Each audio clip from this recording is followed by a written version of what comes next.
পয়লা April থেকে নয়, আজ থেকেই যুবসাথী প্রকল্পের টাকা ঢুকবে অ্যাকাউন্টে। ধর্মতলার ধর্ণা মঞ্চ থেকে ঘোষণা করলেন মমতা বন্দ্যোপাধ্যায়। আজ থেকে কিন্তু এপ্রিল মাসের পয়লা যেটা দেওয়ার কথা ছিল, আজ থেকে সেটা ঢুকবে। লক্ষ্মী ভান্ডার অলরেডি মার্চ থেকে ঢুকে গেছে, ফেব্রুয়ারি থেকে ঢুকে গেছে। লক্ষ্মী ভান্ডার ফেব্রুয়ারি মাস থেকে ঢুকে গেছে। শুনুন, আমরা যেটা বলি আমরা করি, আর অন্যরা যেটা বলে সেটা ছবিতে বাঁধিয়ে রাখে।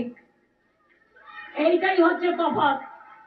ভোটের কড়া নাড়ছে বাংলা, আর তার মাঝে এমন হঠাৎ করেই খবর গোটা দেশকে নাড়িয়ে দেবে। আজ থেকেই যুব সাথী প্রকল্পের টাকা ঢুকবে অ্যাকাউন্টে।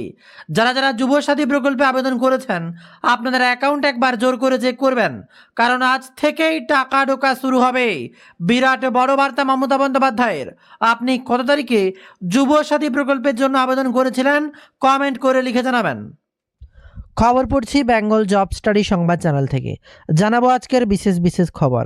একদিকে ভোটের দিন গোনা শুরু হয়েছে, আর অপরদিকে যে কাণ্ড ঘটছে তা শুনে আপনার চোখ কপালে উঠবে।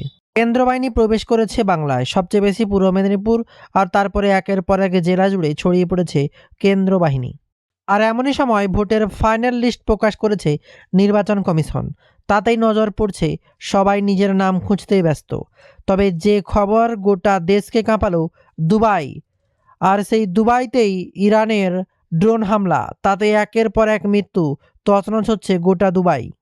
শুধু এতেই থেমে থাকেনি, গোটা পরিস্থিতিকে আরও ভয়ঙ্কর করে তুলেছে একের পর এক খবরে। কি ঘটছে আজকের সারা বাংলায়, কখনো ভূমিকম্প, কখনো বা পরিস্থিতি আরও উত্তেজিত, সমস্ত খবর এক ঝটকায় জানাবো আপনাদের চ্যানেল বেঙ্গল জব স্টাডিতে। তাই অবশ্যই যারা ভিডিওটি লাইক করেননি, আর এক মুহূর্ত দেরি না করে এক্ষুনি ভিডিওটি লাইক করে প্রচুর পরিমাণে শেয়ার করে দিন, তাতে প্রত্যেকের লেটেস্ট খবরগুলো জানতে এবং বুঝতে সুবিধা হবে। এবার আসছি আজকের বিশেষ খবরে। কোথায় কি কাণ্ড ঘটলো, এইমাত্র যে খবরের দিকে তাকিয়ে রয়েছে আজকের পরীক্ষা। কি পরীক্ষা? Group C. আর তাতেই পরীক্ষায় বসছেন 8 লক্ষ পরীক্ষার্থী। তবে নিষেধাজ্ঞা কঠোর। আজকের পরীক্ষাতে বেশ কিছু গুরুত্বপূর্ণ নিষেধাজ্ঞা জারি করা হয়েছে। তার মধ্যে অন্যতম হলো কোনো রকম বুট পরে আসা যাবে না, পায়ে রাখতে হবে সাধারণ চপ্পল বা হাওয়াই চটি। বাংলার মুখ্যমন্ত্রী মমতা বন্দ্যোপাধ্যায় যেখানে সারা জীবন নাকি হাওয়াই চটি পরে কাটিয়ে দিলেন, এবার পরীক্ষার্থীদেরও সেই হাওয়াই চটি পরেই যেতে হবে, তা নিয়ে সোশ্যাল মিডিয়া তোলপাড়। আর এমনই সময় নবম দশমের পরীক্ষার সময় যেমন নির্দেশিকা ছিল স্বচ্ছ পেন, কাচের বোতল, আর তা নিয়ে এসে ফের একবার তেমনই নির্দেশিকা জারি করেছে রাজ্য সরকার। সামনেই দোল, আর তার আগেই পরীক্ষায় যেন মেতে উঠেছে এক অন্য মুহূর্ত। দেখা যাক এই পরীক্ষার পরে আবার গ্রুপ ডি পরীক্ষায় কী নির্দেশিকা জারি থাকে। আর এদিকে যুদ্ধের খবর সামনে উঠে এসছে, আর তারপরেই ভয়ানক আপডেট। যুদ্ধ বাড়তেই রান্নার দাম বেড়ে গেল গ্যাসের। বিরাট বড় খবর। সিলিন্ডার আজ কত করে শুনলে আপনার মাথায় হাত পড়বে।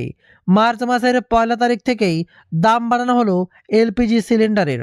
বিশেষ করে প্রতি মাসের 1 তারিখেই একের পর এক দ্রব্যের পরিবর্তন হয়, আর এবার রান্নার গ্যাসের বিরাট পরিবর্তন।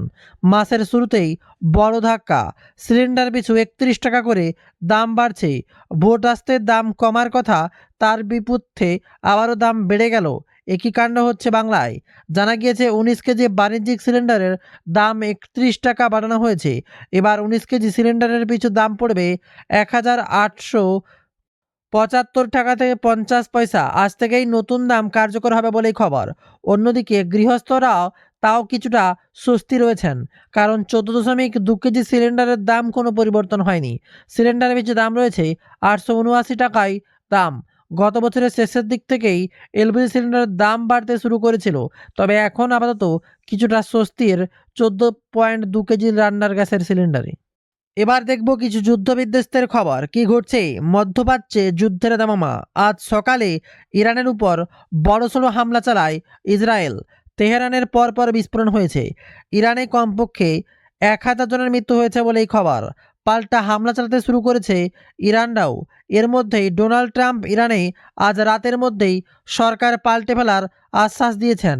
একই কাণ্ড ঘটছে, গোটা পরিস্থিতি যেন আবারও তোলপাড়। ইরানের বিদেশ মন্ত্রকের সঙ্গে কথা বললেন জয়শঙ্কর। ইরানের বিদেশমন্ত্রী সৈয়দ আব্বাস তারগাছির সঙ্গে কথা বললেন বিদেশমন্ত্রী এস জয়শঙ্কর। নিজের সমাজ মাধ্যমের কথোপকথনটি তুলে ধরেছেন তিনি। শনিবার সন্ধ্যায় কথা হয় দুজনের বলেই খবর। দুবাইয়ে লাগাতার ইরানি হামলা চলছে। মিসাইল ও ড্রোন হামলায় জ্বলছে দুবাইয়ের একাধিক হোটেল ও আবাসিক বিল্ডিং। দুবাইয়ের বিমানবন্দর পুরোপুরি বন্ধ করে দেওয়া হয়েছে। পান হোটেল ও রিসোর্টের কাছে আছড়ে পড়ল ইরানি ড্রোন। দুবাই থেকে ইমিরেটস সব ফ্লাইট বন্ধ করে দিয়েছে। দুবাইয়ের সবচেয়ে উঁচু বিল্ডিং বুর্জ খলিফা খালি করে দেওয়া হয়েছে বলেই গুরুত্বপূর্ণ খবর সামনে উঠে আসছে। ইরানের পরিস্থিতি নিয়ে গভীর উদ্বেগ প্রকাশ করল ভারত। সব পক্ষকে শান্তি রাখার বার্তা দিয়েছে নয়াদিল্লি। নাগরিকদের সুরক্ষা সবার আগে দেখা উচিত, বিবৃতি জানালো ভারত সরকার। সব দেশের সার্বভৌমত্ব বজায় রাখার অধিকার রয়েছে বলেই খবর। কলকাতার একের পর এক কাণ্ড যখন তোলপাড় হচ্ছে ভোটের মরশুমে, তার মাঝে এবার কাতারে মার্কিন সেনার ঘাঁটিতে হামলার খবরে যেন গোটা দেশ নড়ছে। কাতারে রাখা মার্কিন রেডারের সিস্টেম পুরোপুরি ধ্বংস করে দেওয়া হয়েছে। 5,000 কিমি দূর থেকেই ব্যালেন্সিড মিসাইল হামলার আঁচ পেতে সেই রাডার গুঁড়িয়ে দিল ইরানি ব্যালিস্টিক মিসাইল। তাতেই এবার তোলপাড় গোটা দেশ। তবে আমেরিকা ও ইসরায়েল বুঝবে কত বড় ভুল করেছে তারা। মার্কিন প্রেসিডেন্টকে কড়া ভাষায় হুঁশিয়ারি ইরানের সেনাকর্তা সর্দার জাব্বারি। তিনি বলেন, আজ শুধু পুরনো জমে থাকা মিসাইল শুনলাম, আসল ইরানি মিসাইলের স্বাদ টের পাননি ট্রাম্প। দুটোই আমেরিকা ও ইসরায়েল বুঝবে কত বড় ভুল করেছে তারা। আমাদের আস্তিনের আসল মিসাইল এখনও বার করিনি, যেন ভয়ের আর্তনাদ আরও গুরুগম্ভীর করে দিচ্ছে। এই মৃত্যু মিছিলে গোটা দেশের হাল কোন পর্যায়ে যাচ্ছে তার ভাবার অপেক্ষা রাখে না। এখনও কি আপনার পরিচিত কেউ দুবাইয়ে রয়েছে? কমেন্ট করে অবশ্যই জানাবেন। খবর আসছে ইরানের সরকার পাল্টাতে বদ্ধপরিকর ট্রাম্প। ডোনাল্ড ট্রাম্প বলেন, স্বাধীন হওয়ার সময় এসে গিয়েছে, নিরাপদে থাকুন, ঘর থেকে বেরোবেন না। খুবই বিপজ্জনক পরিস্থিতি, সর্বত্র বোমা ফেলা হবে। এবার ইরানকে ভয়ানক পরিস্থিতি ট্রাম্পের। অপারেশন এপিক ফিউরি, ইরানের উপর ইসরায়েলের যৌথ হামলা চালিয়েছে। বিরাট বড় খবর, ইসরায়েলের যৌথ হামলা। মার্কিন সেনা অভিযানের নাম দিয়ে অপারেশন এপিক ফিউরি। গোটা দেশের পরিস্থিতি এবার টালমাটাল। কাতারের রাজধানী দোহাতে প্রবল বিস্ফোরণ। কাতার কুয়েতে নিজেদের এয়ার স্পেস বন্ধ করলো। এদিকে আবার আবুধাবিতেও প্রবল বিস্ফোরণ, বন্ধ এয়ার স্পেস। ভয়ানক খবরে তোলপাড় গোটা দেশ।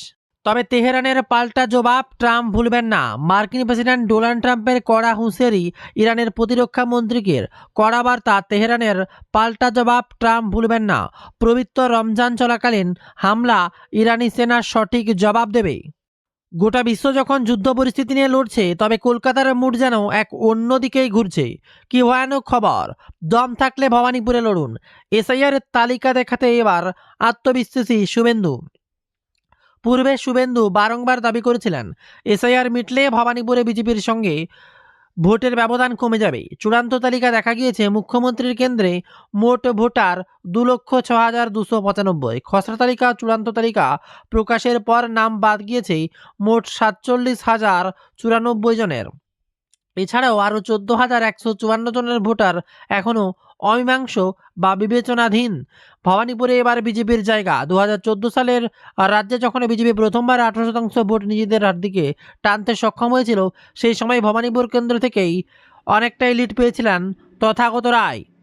আর এবার শুভেন্দু অধিকারী সেই ভবানীপুর নিয়ে একের পর এক কড়া আওয়াজ তুলছেন। শুভেন্দুর দাবি, যেভাবে ভোটার বাদ গিয়েছে তাতে বোঝাই যাচ্ছে মাননীয়া জিতছেন কিভাবে। মমতা বন্দ্যোপাধ্যায়কে বোল্ড আউট করতেই হবে।